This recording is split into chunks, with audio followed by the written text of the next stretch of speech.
Hello everyone, welcome to Apogee classes and welcome back this batch chemistry प्रहार। ठीक है, ICC class 10।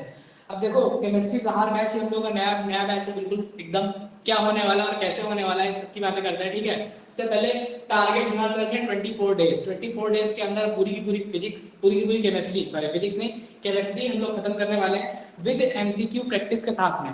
ठीक है, विद एमसीक्यू प्रैक्टिस के साथ में खत्म करेंगे। अब सबसे अच्छी बात यह है कि आपको ये ध्यान में रखना है कि एमसीक्यू सारे यहीं के यहीं कराए जाएंगे। ठीक है, पहले क्या करेंगे, इसका पैटर्न क्या है वो सारी बातें जानेंगे। पहले स्टार्टिंग में इसका पैटर्न जानेंगे, कैसे हमें इस कोर्स को खत्म करना है, और अगेन फिर हम क्या जानने वाले हैं, इसके बाद हम ये जानेंगे कि इस सिलेबस को कैसे कंप्लीट करेंगे और बाकी चीजें कैसे करेंगे। ठीक है, तो जितने भी लोग आ रहे हैं सभी का वेलकम है। ठीक है, न्याशा का मैंने भेजा हुआ था, अभी तक उन्होंने हमको रिक्वेस्ट नहीं भेजी है। ठीक है, आ गई। चलो, यही होता है, मैं पहले से बोल रहा था बंदों को भी एकदम स्टार्ट में इनरोल कर लो तो एट लास्ट में इनरोल करता है। ठीक है, अब भाई ठीक है, इस बैच को बहुत ही कायदे से लेके चलेंगे और 24 डेज के अंदर आपके बिल्कुल सिलेबस के अकॉर्डिंग पूरा का पूरा कोर्स कंप्लीट किया जाएगा। ना कि सिर्फ कोर्स कंप्लीट करेंगे, साथ में क्या करेंगे, सारे के सारे एमसीक्यूज बेस्ड आपको क्वेश्चंस भी करवाएंगे, सारे के सारे क्वेश्चन। और कोशिश ये रहेगी कि एक भी एमसीक्यू आपके एग्जाम में आने वाला एमसीक्यू इस क्लास के बाहर ना जाए। ठीक है, अब जो भी बच्चे इस क्लास में एनरोल करेंगे उनको ये क्लासेस एग्जाम के लास्ट डेट तक या फिर आगे इन फ्यूचर में इसी तरह से रिकॉर्डिंग सेशन मिलेंगे। पीडीएफ के थ्रू हम लोग क्वेश्चंस की भी प्रैक्टिस करेंगे। वो कब करेंगे, वो उस दिन करेंगे। ठीक है, बात समझ में आ गई? मैंने सबको दे दिया है एक्सेप्टेशन। ठीक है, सब लोग आ गए होंगे, जो लोग नहीं आए हैं कोई बात नहीं। ठीक है, दूसरी चीज क्या क्या करना है, कैसे कैसे करना है, तो सारी बात बिल्कुल टू दी पॉइंट पढ़ा जाएगा और बहुत तेजी से पढ़ा जाएगा। अब पैटर्न जान ले इस क्लास का कैसे पढ़ना है। तो पैटर्न में क्या करना है, पैटर्न में हम लोग को सिंपल सी बात है, 7 दिन सिर्फ और सिर्फ क्या, पैटर्न की बात अगर हम करें तो पैटर्न में सिंपल सिंपल सी बात है, ये देखो पहला चैप्टर ही पढ़ना है। पहला चैप्टर कौन सा है, केमिस्ट्री का periodic table, periodic properties and variation of periodic properties. ठीक है, ये वाला चैप्टर आपका पहला चैप्टर है। इसको मैंने सिर्फ 4 दिन दिया है। 4 दिन मतलब 3 दिन पढ़ेंगे, चौथे दिन टेस्ट और पेपर करेंगे और खत्म हो जाएगा। अब आपको पता चलेगा कि आपको कितना आता है और कितना नहीं आता है। ठीक है, तो बहुत ही शिद्दत से पढ़िएगा। ठीक है, 3 दिन बहुत ही शिद्दत से क्लास लीजिएगा। एक एक दिन गैप देके क्लासेस है ताकि आपको एक दिन जो पढ़ा है वो रिवाइज करने का टाइम मिले। तो बहुत ही शिद्दत से क्लासेस करिएगा और सही से टेस्ट दीजिएगा, ताकि वो टेस्ट ही आपको डिफाइन करेगा कि आपको कितनी चीज आती है और कितनी चीज नहीं आती है। ठीक है, और डाउट सेशंस भी होंगे तो वो हम लोग अलग से क्रिएट कर लेंगे। तो सब लोग रेडी हो, बता दो फटाक से। गुड आफ्टरनून, सब लोग रेडी हो? ठीक है, तो जितने भी लोग रेडी हो तो स्टार्ट करते हैं। ठीक है ना, स्टार्ट करते हैं। ठीक, ठीक है, स्टार्ट करते हैं। ठीक, ठीक है, बात समझ में आया? चलो, तो बिल्कुल तरीके से और एकदम मजा आएगा, बिल्कुल मजा आएगा। अपनी खुदी को कर, अपनी खुदी को कर बुलंद इतना कि है खुदा। ठीक है, खुदा खुद तुझसे पूछे बता बंदे तेरी रजा क्या है। तो ऐसा मान के चलो कि ये जो आने वाले बैचेस है हमारे ना, 3-4 जो बैचेस है हमारे आने वाले, वो इतने गजब के बैचेस होंगे आने वाले कि इन सभी के सभी बैचेस में आपका एक भी क्वेश्चन एग्जाम का इसके बाहर नहीं जाएगा, इसके बाहर तो नहीं जाएगा। न्याशा कहाँ रह गई, उनको मैंने अप्रूव तो किया था, इसके बाद आई थी। ठीक है, मैंने एक्सेप्ट कर लिया था बट वो क्लास में ज्वाइन नहीं है। ठीक है, क्या करना है। ठीक है, मैं क्लास छोड़ के नहीं जा सकता, मैंने पहले से भेजा था दिन भर। ठीक है, बात समझ में आ गई कि नहीं? अभी आई भी थी। हाँ, चलो स्टार्ट करते हैं बहुत तरीके से, बहुत शिद्दत से, बिल्कुल मजा आने वाला। 90 प्लस, हाँ बिल्कुल ठीक है, 95% प्लस हम लोग कोशिश करेंगे केमिस्ट्री में पूरा का पूरा क्वेश्चन यहीं से आए और कुछ भी बाहर ना जाए। ठीक, तो चलो बिल्कुल स्टार्ट करते हैं। तो देखो, जो पहला चैप्टर है अपना वो क्या है, periodic properties and variation of property. ठीक है, तो अगर आपके हम सिलेबस की बात करें, रिड्यूस सिलेबस की बात करें, तो रिड्यूस सिलेबस में पीरियोडिक टेबल क्या होती है इसके बारे में एक भी क्वेश्चन नहीं आने वाला आपके एग्जाम में।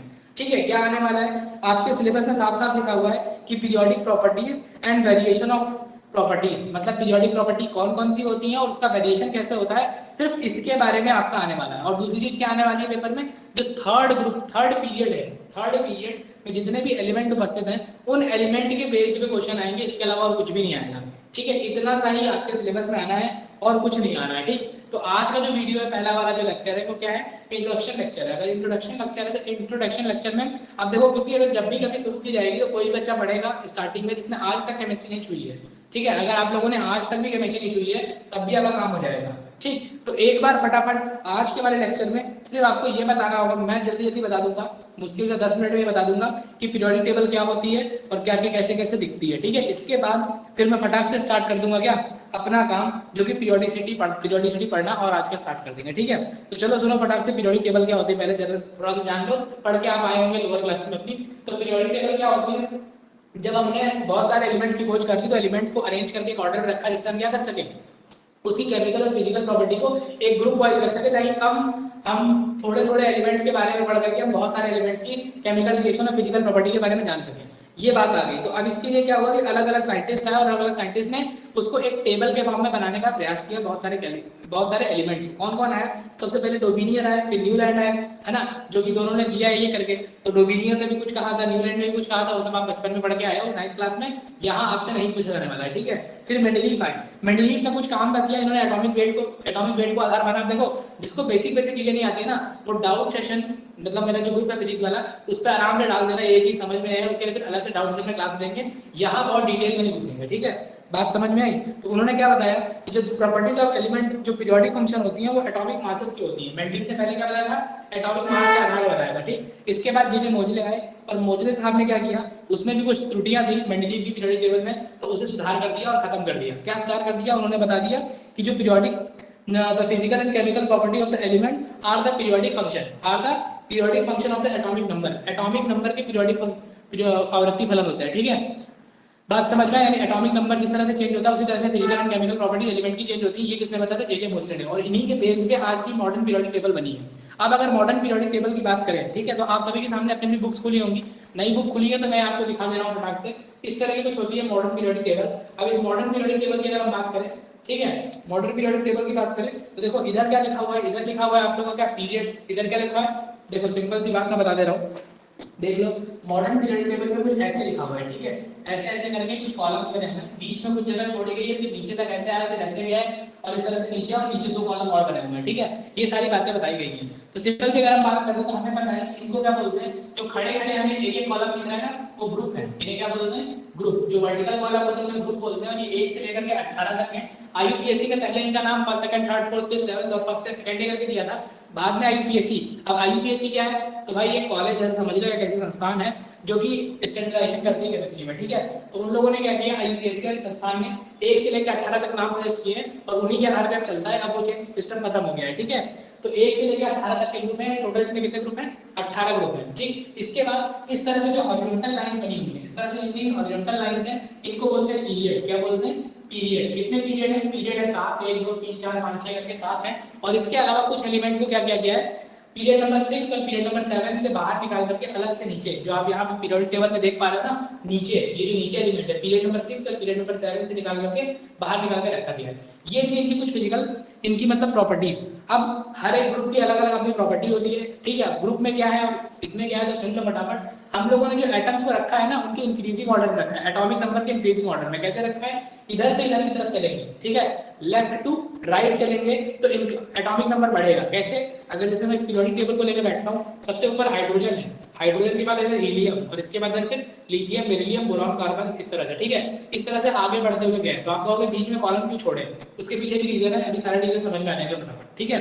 देखो तो सिंपल सी बात करें तो इन्होंने क्या किया है, पहले एक एटॉमिक नंबर, फिर दूसरा, फिर तीसरा, चौथा, पांचवा, छठा, सातवां, इस तरह से रखे हुए इस ऑर्डर में, लेफ्ट टू राइट चलते हुए बढ़ते हुए इंक्रीजिंग ऑर्डर में रखे हैं। क्या, एटॉमिक रेडियस, एटॉमिक नंबर के अकॉर्डिंग बढ़ते हुए क्रम में रखे हैं। अब ये ग्रुप क्यों बनाए, ग्रुप इसलिए बनाए कि एक ग्रुप में एक ही तरह के एलिमेंट होते हैं, एक ग्रुप में हर एक सिंगल वर्टिकल ग्रुप में एक ही तरह के एलिमेंट होते हैं। बात समझ में आया, जितने भी वर्टिकल ग्रुप आपको दिखेंगे 18, उन 18 में सिमिलर प्रॉपर्टीज आपको मिल जाएंगी। प्रॉपर्टीज दैट मींस या फिर फिजिकल प्रॉपर्टी के केस में कह लो, केमिकल प्रॉपर्टी के केस में कह लो।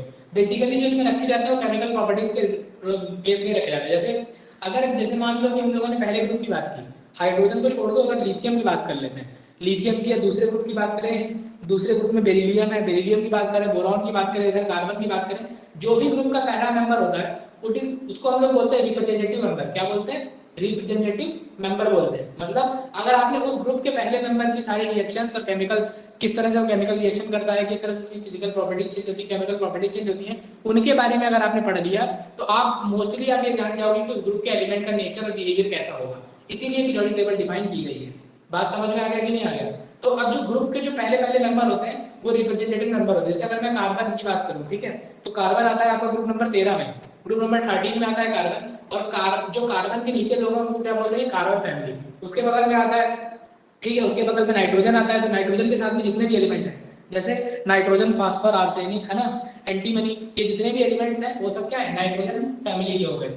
इसी तरह से ग्रुप नंबर 18, जो ग्रुप नंबर 18 जिसे हम क्या बोलते हैं, जीरो ग्रुप बोलते हैं। जीरो ग्रुप बोले तो नॉन रिएक्टिव ग्रुप होता है। उसमें कौन है, उसमें हीलियम, नियॉन, है ना, हीलियम, नियॉन, आर्गन, क्रिप्टन, जेरान, रेडान, ये सारी गैसें हैं, तो वो सभी क्या है, नॉन रिएक्टिव है। बात समझ में आई? तो यहाँ तक की जो बेसिक बेसिक बातें थी ग्रुप की, और पीरियड की बात मैंने आपको बता दी कि पीरियड में इस तरह से चलते हैं। अब यहाँ से आपको दो चीजें समझनी है जो कि आपके आगे काम में आने वाली है, ठीक है, या फिर अभी पीरियोडिसिटी पढ़ाते हैं तब उसको बताते हैं, ठीक है। इनर्ट गैस, हाँ, अब देखो ये ध्यान में रखना, पूरी पूरी इतना ज्यादा सार बताया है, इस सार में आपको दो बातें ध्यान रखनी है। क्या? पीरियड ऐसे होता है, ग्रुप ऐसे होता है, ठीक है। ग्रुप में क्या होता है, ग्रुप में सेम प्रॉपर्टी होती है। पीरियड में क्या होता है, एटॉमिक नंबर इधर से इधर की तरफ बढ़ता है। बस इतनी बात याद हो गई सभी को। ग्रुप 18 होते हैं, पीरियड 7 होते हैं। क्या इतनी बात सभी को याद हो गई, बिना किसी दिक्कत के? बिना किसी दिक्कत के इतनी बात सभी को याद हो गई? बोलो।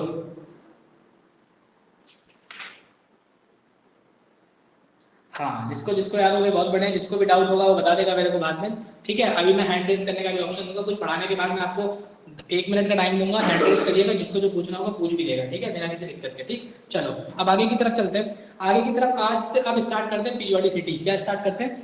Periodicity, that is important. ये आपको क्या है, इंपॉर्टेंट है। अब पीरियोडिसिटी क्या होती है? पीरियोडिसिटी का मतलब क्या होता है? पीरियोडिसिटी का मतलब होता है कोई भी चीज, या फिर आप लोगों ने पीरियोडिक का मतलब सुना होगा। पीरियोडिक मींस क्या होता है? पीरियोडिक का मतलब होता है एक निश्चित टाइम के बाद किसी चीज का रिपीट करना, दैट इज पीरियोडिक, है ना। तो पीरियोडिसिटी यही बता रहे हैं कि कोई भी चीज, है ना, the property of reappear in a regular interval, किसी भी रेगुलर इंटरवल के बाद प्रॉपर्टी को दोबारा वापस आ जाना, यही क्या कहलाता है? पीरियोडिसिटी कहलाता है। बात समझ में आ गया कि नहीं आ गया? अब बात आती है कि एटम्स के साथ में और एलिमेंट के साथ में पीरियोडिसिटी का क्या लेना देना है। तो देखो, अगर हमने पीरियोडिक टेबल बनाई है, ठीक, अगर हमने पीरियोडिक टेबल बनाई है तो हमने क्या कहा है कि हम एटॉमिक नंबर के इंक्रीजिंग ऑर्डर में रख रहे हैं। तो एक समय के बाद ऐसा आ रहा है कि एक निश्चित टाइम के बाद जो पहले वाले एलिमेंट की प्रॉपर्टी थी उसी तरह की दूसरे वाले एलिमेंट की प्रॉपर्टी आई थी, जिनको हमने एक ग्रुप में रख के ग्रुप बनाया हुआ है, ठीक है। ये बात कर रहे हैं। तो अभी जो पीरियोडिसिटी है ना, मतलब कि एक निश्चित टाइम के बाद एटम्स की प्रॉपर्टी सेम कैसे हो जा रही है, या दो एटम्स की प्रॉपर्टी सेम कैसे हो जा रही है, दो एलिमेंट्स की प्रॉपर्टी सेम कैसे हो जा रही है। तो इसके पीछे मेन रीजन आता है electronic configuration of atoms. Atoms का इलेक्ट्रॉनिक कॉन्फ़िगरेशन थोड़ा सा टच में जाते हैं जरा सा। आप इतना समझो कि इलेक्ट्रॉनिक कॉन्फ़िगरेशन पे ही क्यों डिपेंड करता है। तो मुझे जनरल सोच के बताओ कि जितने भी एटम में जितने भी सब्सटेंस आप देख रहे हो इस दुनिया में, उन सभी में फंडामेंटली क्या पाया जाता है?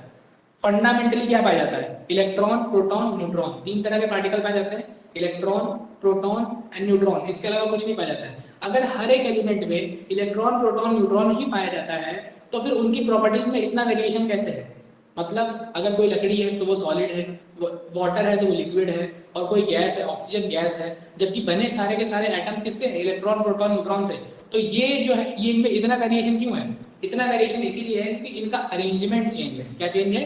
अरेंजमेंट चेंज है। जैसे अगर आप बात करो कि अगर आपको सेम मटेरियल दे दिया जाए, अगर आपको कोई भी चीज बनाने के लिए सेम मटेरियल दे दिया जाए, अगर मैं आपसे बात करता हूँ आपको सब्जी बनानी है, जैसे सपोज सब्जी बनानी है, तो सब्जी बनाने के लिए बेसिक मटेरियल तो सब में एक ही चलता है, प्याज, मिर्चा, बेसिक चीज यही चलती है, ये तो आप डालते ही हो, हर चीज में डालते हो, है ना। लेकिन किसी से कुछ बनता है, किसी से कुछ बनता है, तो आप क्या करते हो? उनका अरेंजमेंट और उनकी मात्रा बदलते हो ना, उनका अरेंजमेंट और उनकी मात्रा बदलते हो। सेम इसी तरह से होता है कि जितने भी हमारे पास एटम्स होते हैं, उन सभी एटम में जितने भी एटम होते हैं उसमें फंडामेंटली तो इलेक्ट्रॉन, प्रोटॉन पाए जाते हैं, लेकिन उन इलेक्ट्रॉन्स का जो अरेंजमेंट है वो बदलता रहता है। और इलेक्ट्रॉन्स के अरेंजमेंट को ही कौन बताता है?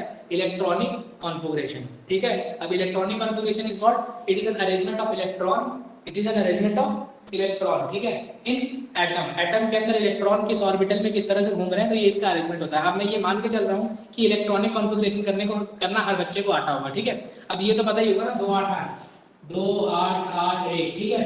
तो देखो, जिन भी अब सुनो, जितने भी एटम होते हैं, जिनके एटम में जो आउटर मोस्ट सेल होती है, आउटर मोस्ट सेल तो पता ही होगा, जो भी एटम बना होता है, एटम की जो बाहर सबसे बाहर वाली सेल होती है और उसमें जो इलेक्ट्रॉन घूम रहा था उसे आउटर मोस्ट सेल बोलते हैं। अगर किसी भी एटम के आउटर मोस्ट सेल में जितने अगर इलेक्ट्रॉन के नंबर सेम है, इलेक्ट्रॉन के नंबर सेम है, तो उन सभी एटम्स की प्रॉपर्टी अप्रोक्सीमेटली क्या होगी, सेम होगी उन्हीं के जैसे। मतलब अगर सेम आउटर मोस्ट सेल में जो पाए जाने वाले इलेक्ट्रॉन है, अगर उनकी प्रॉपर्टीज मतलब पाए जाने वाले इलेक्ट्रॉन के नंबर हर एक एटम में सेम हो जाए, तो 4 एटम में सेम हो जाए, तो चारों पांचों जितने भी एटम होंगे उस तरह के, उन सभी की उसकी प्रॉपर्टीज क्या आ जाएगी, सेम आ जाएगी। दैट इज यही क्या करता है, पीरियोडिसिटी को बताता है। इसी वजह से पीरियोडिसिटी आती है, समझ गए। यानी हमारे सामने ऐसे बहुत सारे एटम हैं जिनमें नंबर ऑफ सेल तो इंक्रीज हो जाएंगे, कोई दिक्कत नहीं है, लेकिन आउटर मोस्ट सेल में जो इलेक्ट्रॉन आएंगे वो नंबर सेम आ जाएंगे, इसी वजह से पीरियोडिसिटी आती है। तो पीरियोडिसिटी का कारण समझ में आ गया कि नहीं आ गया? पीरियोडिसिटी का कारण समझ में आ गया कि नहीं? इसको अंग्रेजी में लिखना चाहेंगे तो कैसे लिखेंगे? The cause of periodicity is the recurrence of the similar electronic configuration that is having same number of electron in outermost orbit। ठीक है, outermost orbit में अगर सेम नंबर ऑफ इलेक्ट्रॉन है तो उनकी प्रॉपर्टीज भी क्या होंगी, सेम होंगी। सभी को क्लियर है? फटाफट बताओ, क्या ये बात पीरियोडिसिटी क्यों आती है सभी को क्लियर है कि नहीं है? जल्दी बताओ, फटाफट बताओ। ठीक,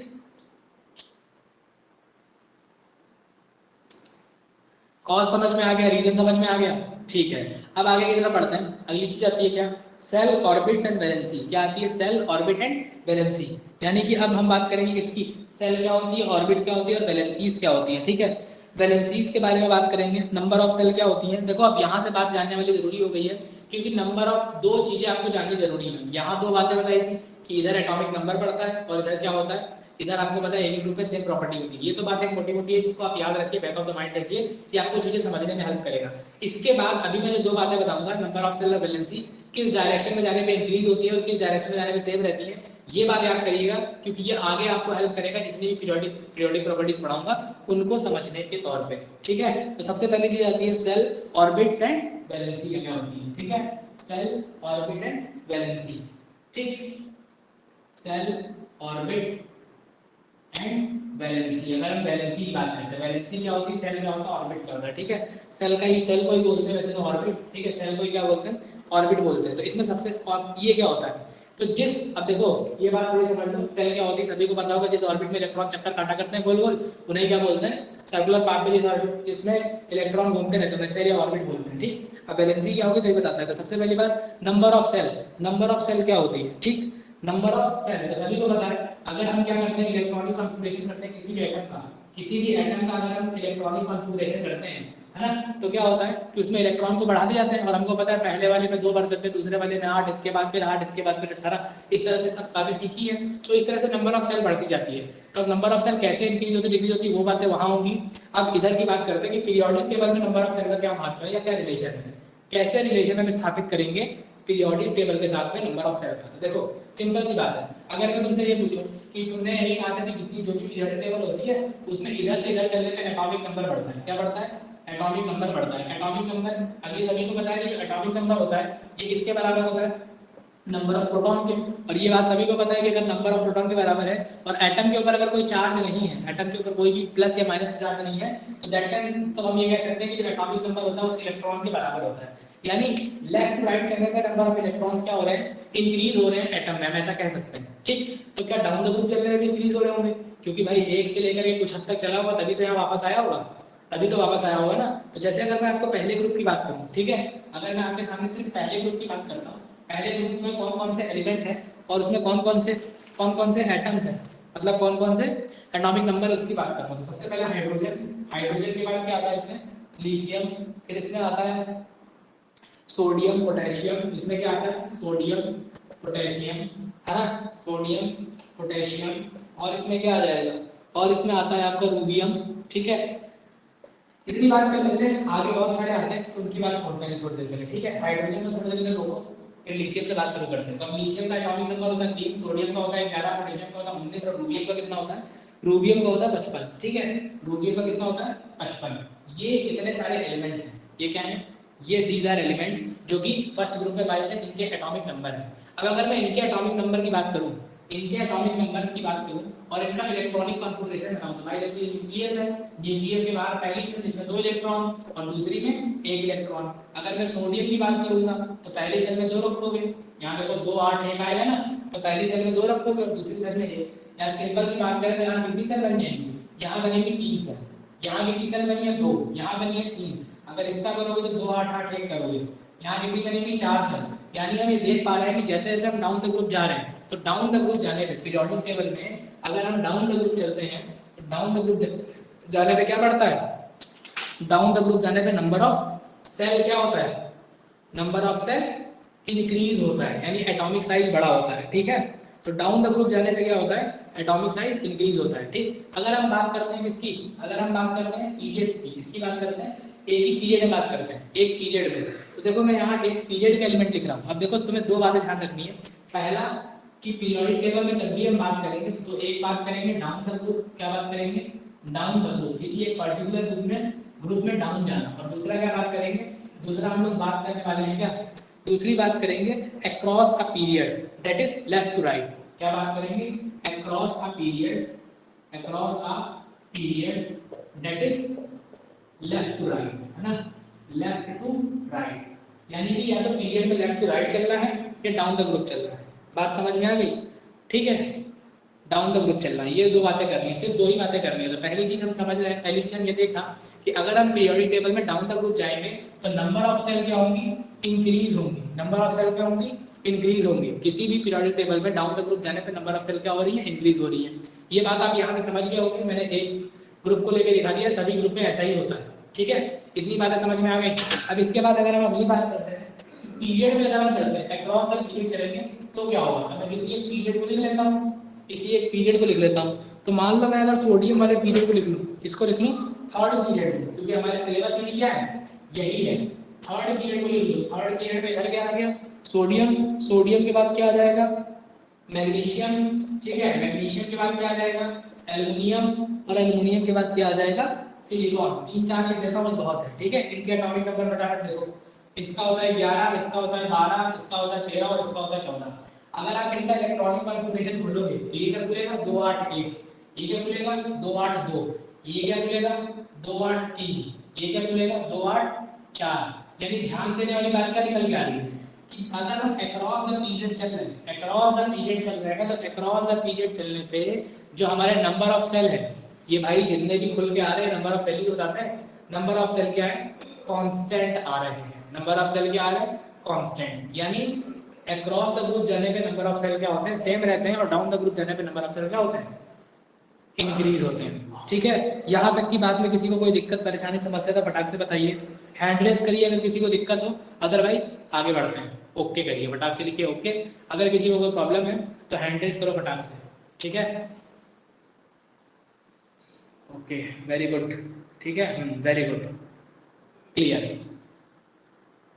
ठीक, अब आगे की तरफ बढ़ते हैं। अगली चीज क्या आती है, वैलेंसी। वैलेंसी क्या होती है, देखो यही चीज समझने वाली है, वैलेंसी क्या होती है। ठीक है, तो अगर हम वैलेंसी की बात करते हैं, इसकी वैलेंसी, वैलेंसी क्या होती है, देखो सिंपल सी बात है, जितने भी एटम होते हैं, जितने भी एटम होते हैं वो अपने आप को स्टेबल स्टेट में रखना चाहते हैं। अब stable state is what, stable state का मतलब होता है जो इनर्ट गैसें होती हैं, ग्रुप नंबर 18 की जो इनर्ट गैसें होती हैं, अगर उनका आप इलेक्ट्रॉनिक कॉन्फ़िगरेशन करोगे ना तो वो ऑक्टेट रूल को फॉलो करती है। What is octet rule, octet rule और डुप्लेट रूल, ये सब बातें क्या होती हैं, लिख के रख लो अपनी एक साइड में, कॉपी रख लो, जिस भी कॉपी पे आप पढ़ रहे हो उस कॉपी पे एक पन्ना बना लो कि डाउट, ठीक है, डाउट, अगर कोई भी चीज नहीं समझ में आ रही है इस समय और मैं उसको बोल के निकल रहा हूँ तो फटाक से उसको वहीं पे पन्ने पे लिख दो। ठीक है, फिर उसे या तो ग्रुप में डाल देना, या फिर क्या कर देना, जिस दिन डाउट सेशन में रखूंगा उस दिन आप उसे पूछ लेना। ठीक है ना, क्योंकि इस तरह से फिर आपका कोर्स बहुत स्लो चलेगा और आपको भी मजा नहीं आएगा। बात समझ में आई? मैंने क्या बताया कि जितने भी इनर्ट गैसेस होती हैं, जिसमें जिनका क्या होता है इलेक्ट्रॉनिक कॉन्फ़िगरेशन अगर हम करके देखें तो वो क्या होती हैं, ऑक्टेट रूल को फॉलो करती हैं। ऑक्टेट रूल बोले तो आउटर मोस्ट सेल में 8 इलेक्ट्रॉन का होना, हीलियम को छोड़ के बाकी जितनी भी इनर्ट गैसें होती हैं, है ना, नियान, लेप्टन, जेडान, रेडान, ठीक है, ये जितनी भी होती हैं ये सभी ऑक्टेट रूल को फॉलो करती हैं। और जो गैसेस ऑक्टेट, जो भी एटम ऑक्टेट जैसी संरचना बनाता है ना, ऑक्टेट वाला स्ट्रक्चर बनाता है, या आउटर मोस्ट सेल में 8 इलेक्ट्रॉन पूरे करता है, दैट मींस वो क्या है, स्टेबल, स्टेबल एटम है, उसे हम क्या बोलते हैं, स्टेबल एटम की बात करते हैं। अब वैलेंसी क्या होती है, देखो जितने भी एटम होते हैं ना, अब सब में, जैसे मैं इन सभी की बात करूँ तो और किसी में 2 है, किसी में 3 है, किसी में 4 है, तो ये क्या करना चाहेंगे, अपना नियरेस्ट 8 पाना चाहेंगे। तो 8 पाने के 2 तरीके हैं, या तो 6 इलेक्ट्रॉन ले लें या 2 इलेक्ट्रॉन निकाल दो, अपने आप उनकी सेल खत्म हो जाएगी, और जब लास्ट सेल बचेगी उसमें कितने इलेक्ट्रॉन होंगे, 8 होंगे। जनरल सी बात है ना।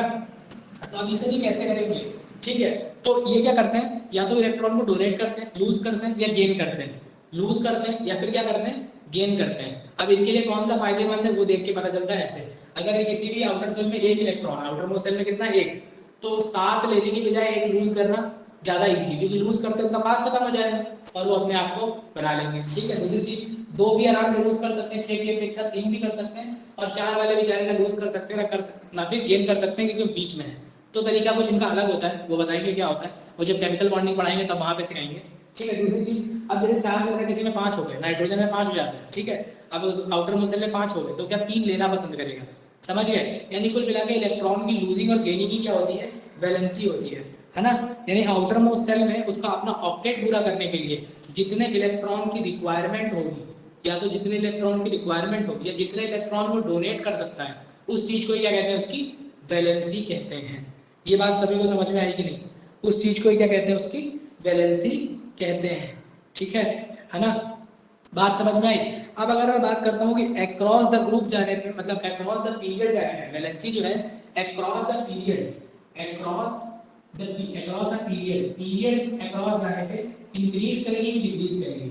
और अगर मैं बात करता हूँ कि डाउन द ग्रुप जाने पे क्या होगा, डाउन द ग्रुप जाने पे क्या होगा, है ना, डाउन द ग्रुप जाने पे क्या होगा। देखो अगर मैं अक्रॉस द पीरियड की बात करता हूँ, अगर मैं इधर से इधर की तरफ जा रहा हूँ, तो आप सभी को दिख रहा है कि पहले पहले की वैलेंसी 1, दूसरे की 2, तीसरे की 3, चौथे की 4, इसके बाद 3 2 1, 3 2 1, यानी अक्रॉस का चलने पे 1 से लेकर 4 तक, 1 2, देखो 1 से लेकर के 1 2 3 4 तक इंक्रीज करती है, फिर क्या करती है, डिक्रीज करती है, 3 4 2 1 ऐसा चलती है, 3 4 2 1, और लास्ट में 0, और लास्ट में क्या हो जाती है, 0, एकदम एट लास्ट नॉट गैस वाले में जाके क्या हो जाती है, 0।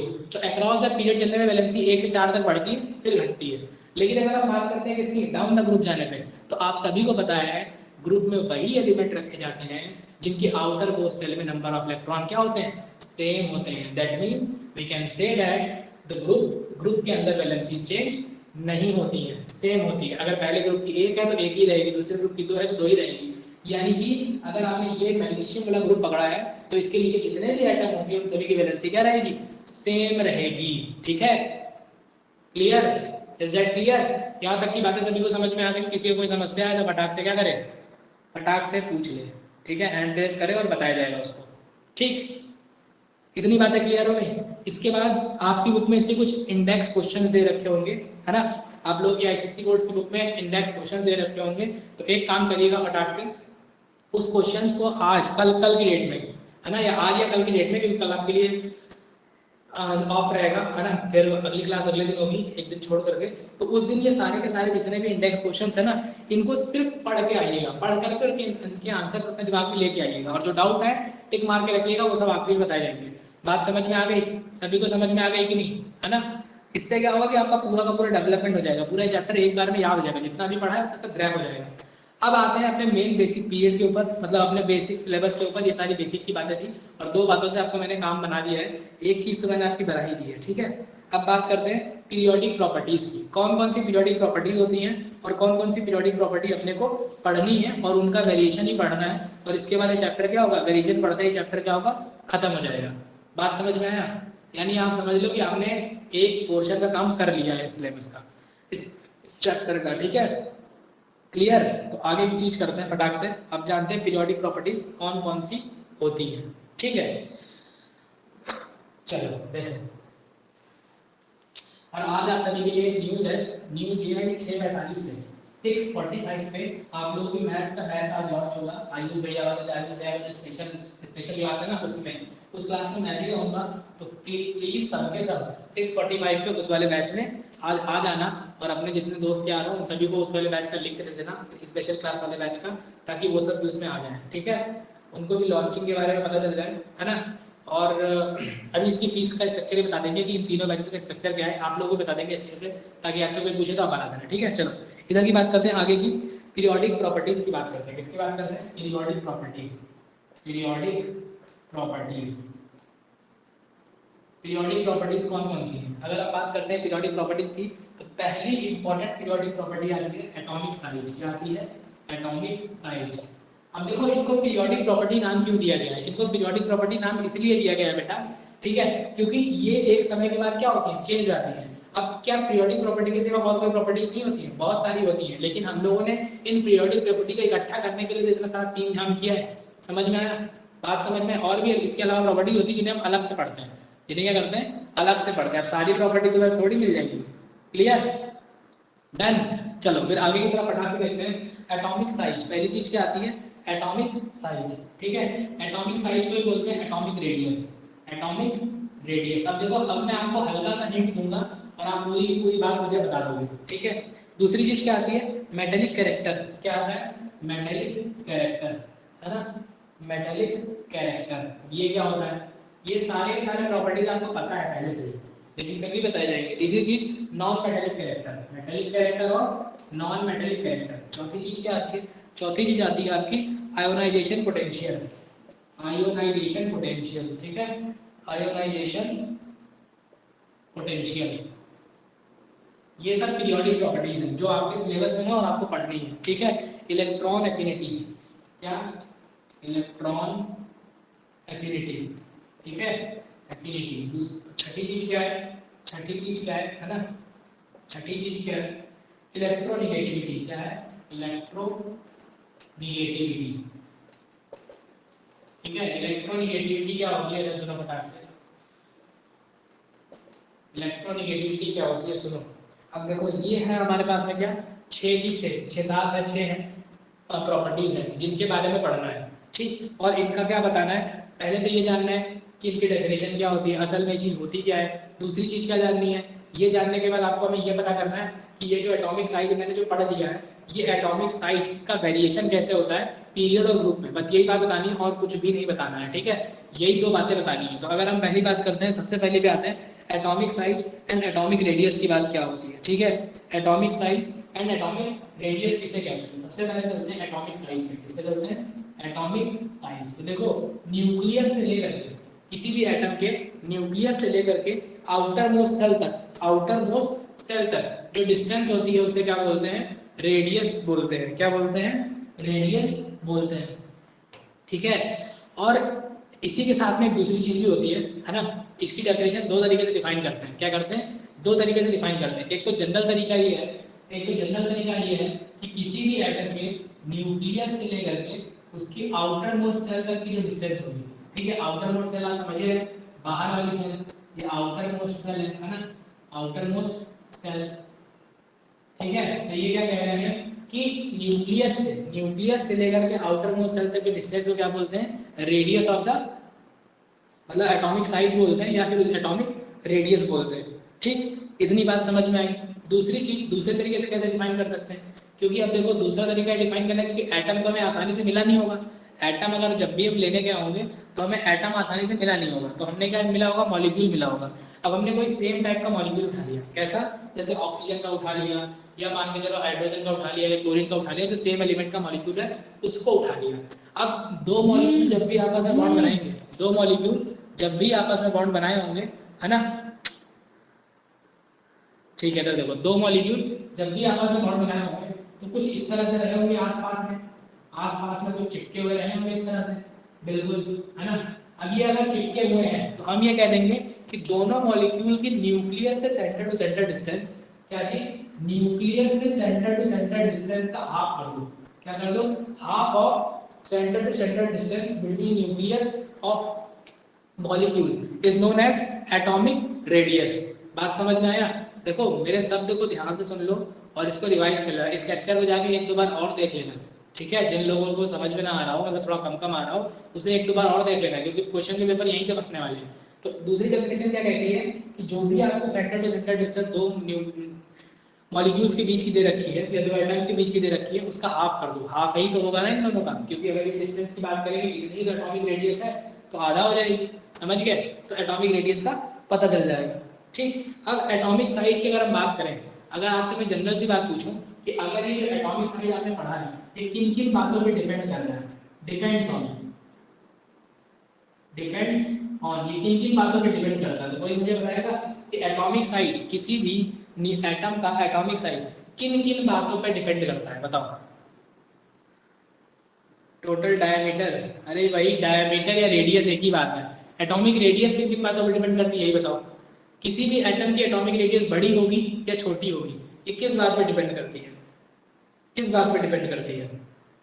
कितनी बड़ी होगी या कितनी छोटी होगी, ये किस बात पे डिपेंड करती है?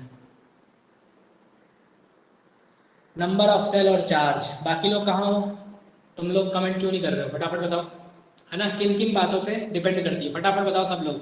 अंश, सूरज, है ना, न्याशा, ठीक है, सुयस, उत्कर्ष, श्वेता, और एक बंदा गायब हो गया शायद, गौरव, ठीक है। हाँ, नंबर ऑफ सेल और चार्ज पे डिपेंड करती है, यानी नंबर ऑफ सेल दो बातों पे डिपेंड करती है, नंबर ऑफ सेल और चार्ज पे डिपेंड करती है, ठीक है, चार्ज पे। यानी कुल मिला के अगर मैं तुमसे पूछूं कि अगर मैं नंबर ऑफ सेल इंक्रीज करता हूँ, क्या करता हूँ, नंबर ऑफ सेल इंक्रीज करता हूँ, ठीक है, पहले मैं बात करता हूँ नंबर ऑफ सेल की। अगर मैं नंबर ऑफ सेल इंक्रीज करता हूँ तो एटॉमिक रेडियस क्या होगी, इंक्रीज होगी कि डिक्रीज होगी? इफ अगर मैं ये लिखता हूँ number of shell, number of shell, अगर नंबर ऑफ सेल को मैं क्या करता हूँ, इंक्रीज करता हूँ, तो एटॉमिक रेडियस क्या होगी, जल्दी बताओ, एटॉमिक रेडियस क्या होगी, इंक्रीज होगी कि डिक्रीज होगी? जल्दी बताओ, सब लोग बताओ फटाफट, अपने आप दिमाग लगा के बताओ, क्योंकि आपके दिमाग से ही खेलना है। पोल, चलो लिख दो पोल क्या करेंगे, पोल कंडक्ट करेंगे अभी इसके बाद, है ना, अभी पोल कंडक्ट कर लेंगे। नंबर ऑफ सेल अगर मैं इंक्रीज करता हूँ, नंबर ऑफ सेल अगर मैं इंक्रीज करता हूँ, तो एटॉमिक रेडियस क्या होगी, इंक्रीज होगी कि डिक्रीज होगी? इंक्रीज होगी कि डिक्रीज होगी? इंक्रीज होगी, सभी ने कहा इंक्रीज होगी। क्यों इंक्रीज होगी पता है, जितनी नंबर ऑफ सेल बढ़ाते जाएंगे उतनी एटॉमिक रेडियस बढ़ती जाएगी, हमको अपनी बुद्धि से दिख रहा है, ठीक। अच्छा, एक बात, एटॉमिक रेडियस इंक्रीज होगी।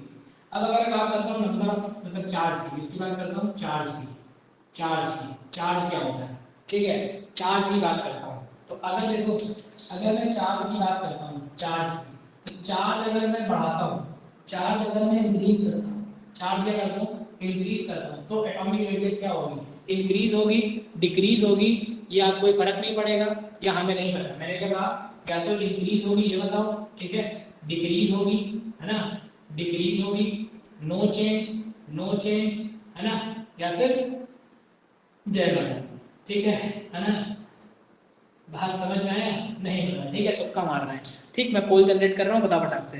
पहले वाले में ए बी सी पोल है, ठीक है, ए बी सी डी, फटाक से बताओ, ठीक है, ए बी सी डी बताओ, ठीक है, पोल जनरेट कर रहा हूँ, जल्दी बताओ, पोल जनरेट हो गया, फटाफट पार्टिसिपेट करो। और जिन लोगों ने आंसर सही बताया ना, है ना, जिन लोगों ने आंसर सही बताया है, उनको रीजन पता है कि नहीं, उनको रीजन पता है कि नहीं? जिनको जिनको रीजन पता है वो हाथ खड़े कर दे, हाँ रीजन पता है। जिनको जिनको लगता है कि रीजन पता है, हाथ खड़े कर दे, हाँ रीजन पता है, ठीक है। जिनको जिनको लगता है रीजन पता है वो हैंड्स अप कर दे, मैं देख लूंगा। दो लोगों के सिर्फ हैंड्स अप हो रहे हैं, बाकी किसी के भी हैंड्स अप नहीं हो रहा है। अभी हैंड्स अप मैं चेक कर लेता हूँ, 3 के हैंड्स अप हो गए, रीजन इनको पता है, ठीक है, इन लोगों को रीजन पता है, ठीक। लगभग आंसर 6 लोगों ने सही दिया है, और एक लोगों ने पोल, 2 लोगों ने पोल में पार्टिसिपेट नहीं किया है, अंश एंड गौरव, ठीक है। बेटा पार्टिसिपेट करना चालू कर दो, है ना, नहीं तो उठा के फेंक देंगे तुम लोगों को, जो तुम लोग फोन छोड़ छोड़ के भाग जाते हो, ठीक। इतनी बात समझ में आई? क्वेश्चन क्या था, क्वेश्चन क्या था, जब फोन दूर रखोगे तो क्वेश्चन कहाँ से पता चलेगा? तुम्हें लग रहा है सब कुछ पढ़ाया ही पढ़ाया पढ़ा रहे हैं, ठीक है। अब इधर ध्यान से सुनो, अब मेरी बात ध्यान से सुनो। कितने लोगों ने, जितने जितने लोगों ने कहा है डिग्रीज है, वो सब सही हो। उस डिग्रीज में से कितने कितने लोगों को इसका रीजन पता है, इसका रीजन पता है, इसका रीजन उत्कर्ष को पता है, बाकी लोगों का जल्दी से हैंड रेस करो फटाक से। गौरव, न्याशा शुक्ला, और बताओ, और बताओ, और बताओ फटाक से, क्योंकि मैं यहाँ पे आज आपको उलझा के छोड़ने वाला हूँ। और बताओ फटाफट, और किसको पता है? 3 लोगों को पता है, ठीक है। अच्छा, 3 लोगों को रीजन पता है, ठीक। तो मेरे को ठीक है, 3 लोगों को रीजन पता है, ठीक है। न्याशा बेटा अपना माइक ऑन करके क्या मेरे को रीजन बता सकते हो? माइक ऑन करो और फटाक से रीजन बताओ, क्या रीजन है, रीजन बताओ मेरे को माइक ऑन करके, जल्दी से बताओ माइक ऑन करके मेरे को रीजन।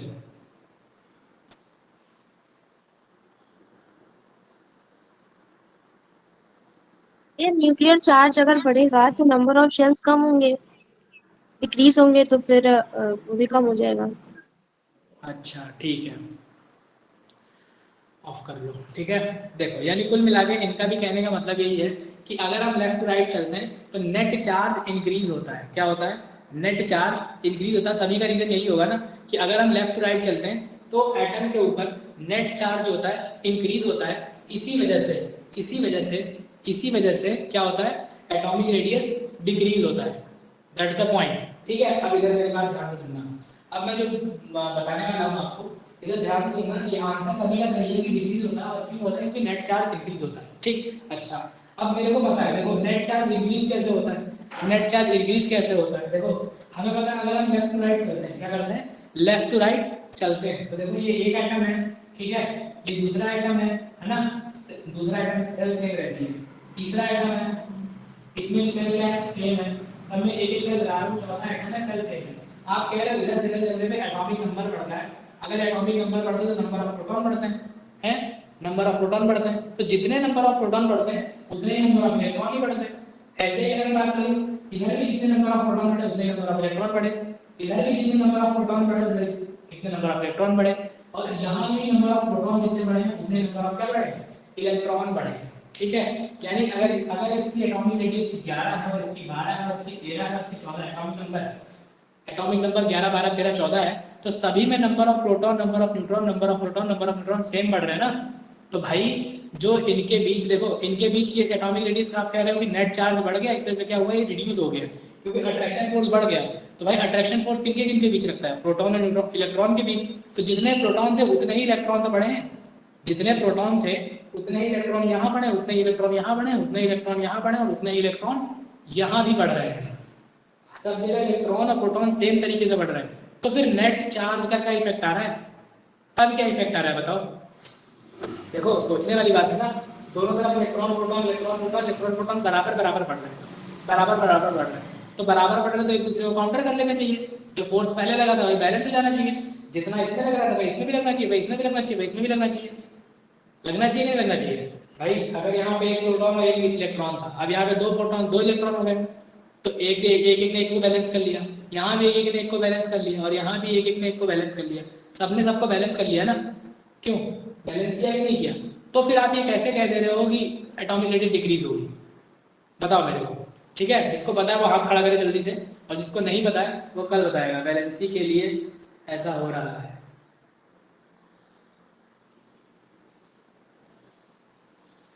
वजन बढ़ता जा रहा है। वो वजन बढ़ने से क्या फर्क पड़ेगा? अट्रैक्शन तो ज्यादा होगी ना न्यूक्लियस की तरफ। क्यों अट्रैक्शन ज्यादा होगी भाई? देखो ये जितने इलेक्ट्रॉन थे, अभी इलेक्ट्रॉन सेम अट्रैक्शन फोर्स लगा रहे हैं ना। जल्दी बताओ, ठीक है। सही सही बताना रीजन, ठीक है, बिल्कुल एक्यूरेट रिफाइन करके रीजन लेके आना। किसके पास है? उत्कर्ष के पास रीजन है, ठीक है। बोलो, फटाक से बोलो। अरे भाई अट्रैक्शन ज्यादा होती तब जब फोर्स बढ़ता। बोलो।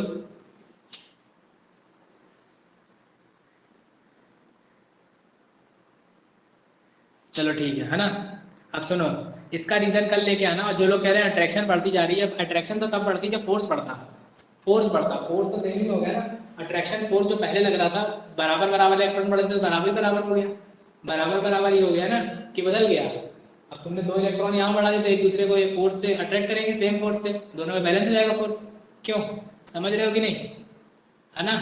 ठीक है। तो ये मुझे कल बताना रीजन के साथ में, जिनको जिनको भी आता हो। और जो लोग ये वीडियो, पहली वीडियो इस क्लास की यूट्यूब पे डाली जाएगी, तो जो भी लोग इस वीडियो को देखेंगे यूट्यूब पे, वो कमेंट बॉक्स में करके बताएंगे कि इस वीडियो, इसका आंसर कमेंट बॉक्स में डालेंगे, ठीक है। और आप लोग भी जाके कमेंट बॉक्स में इसका रीजन लिख देंगे, ठीक है। आप लोगों ने जो भी देखा यूट्यूब पे डाल देंगे आज शाम तक इस वीडियो को, तो आप वहां जाकर इसको देख लेंगे। ये पहली क्लास की सिर्फ वीडियो डाली जाएगी, बाकी नहीं डालेंगे, डेमो क्लास के रूप में।